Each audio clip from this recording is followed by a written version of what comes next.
So Diego, what was like, when you started the Trident approach, what was the process of launching your business from conception to, like going through filing a business, getting your first client, dealing with like contracts and all that stuff?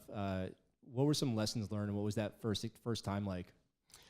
So this may be hard for a lot of people to believe, but they don't teach Navy SEALs how to market or build business plans or any of that stuff. You know, when you're doing that, I mean, I suspect like many first-time entrepreneurs, it's a completely new world. And so I'd like to share with your listeners things that the three of us were taught in the Honor Foundation that absolutely helped me through the process. They didn't help me through the process. They hand walked me across the street through the process. And that is the concept of 50 cups of coffee. Awesome. I talk about this all the time because it literally absolutely changed my life in a really positive way. It is the reason why we've come as far as we have with the Trident approach. And so I'll get to it. So whether you want to build a house, plant crops, or start a business, what you do is you have 50 cups of coffee with different people who've already done what you're trying to do. And what ends up happening is after that 50 cups of coffee with those 50 different people, is you get 800 years of experience of, you know, where to put your money, where not to put your money, where to put your time, where not to put your time. Essentially making you as efficient as possible. And especially when you're starting a company, I mean, you're always money just disappears. I mean, it's just kind of the way it goes. And if you can be more effective with those decisions, then that's all the better for you. So the idea is that, you know, you start off, you know, generally speaking, I haven't met anybody yet who did not know who their first cup of coffee should be with yet, regardless of what they were trying to do. But what you do, and the thing about it is you can have these conversations with people that you've known for years, for example, but the conversation is absolutely different when you say, hey, listen, man, I want to talk to you on this day during this time, but I'm really interested in getting your lessons learned. You know, what did you learn? What did you learn the hard way? What was some things that you kind of discovered on your own? Because I'm getting ready to do what you do. And like I said, you could have had a conversation with these people many, many times over about this same exact subject, but the conversation turns out to be just a little bit different because it's now changed from, you know, hey, we're just talking to, I'm here to help you. And so you never show up to a cup of coffee without, you know, something to write with. And you really are, you know, you're letting them know that their time is valuable to you and you appreciate the time that they're taking out to spend. So you write down as much as you can. And then the next most important thing that you do in your cup of coffee is, you know, do you know who else I can talk to about this? And just to put it in perspective, because of my 50 cups of coffee, I've been able to speak to the director of marketing for Ford Motor Company. I've been able to speak to the guy who created How Many Licks Does It Take to Get to the Center of a Tootsie Pop? I talked to the guy who created the stork for Vlasic Pickles.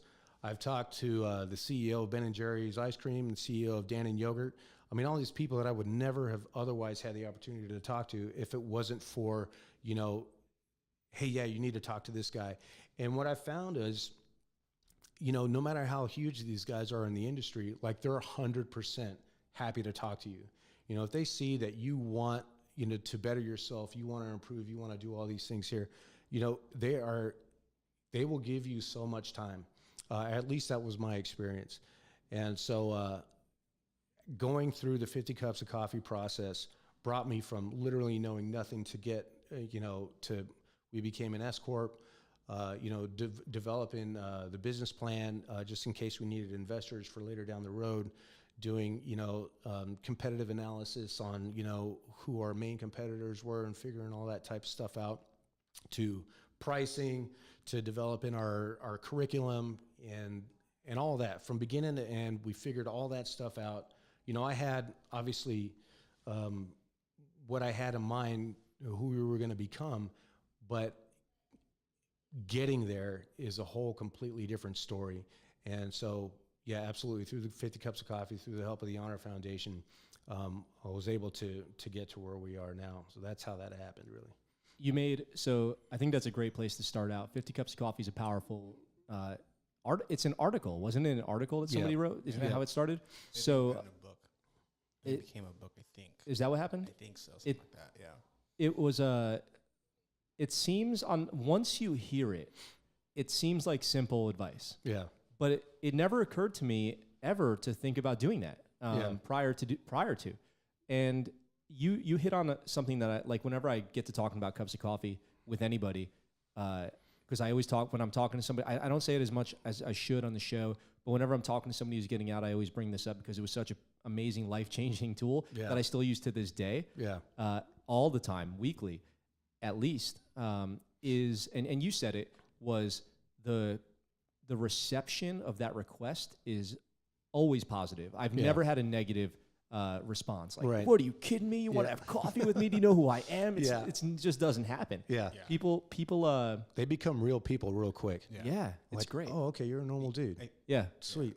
I think from being in what you kind of hear a lot when you're in the military, that the one that shocked me was that the willingness of people to help you out. Like, and if you, like I said, you show that interest, like so many people will say, hey, I'll talk to you, but let's sit down and let's go through what you're trying to do and all that. I think that was one of the biggest shocks, and I think for me that's what it was, and I think kind of gave me that confidence. I was like, you know what, like I can do this.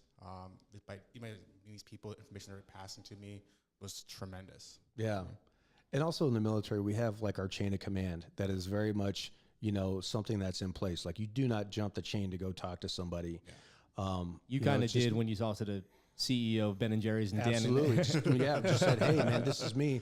So that's also something that is hard for us to kind of wrap our heads around.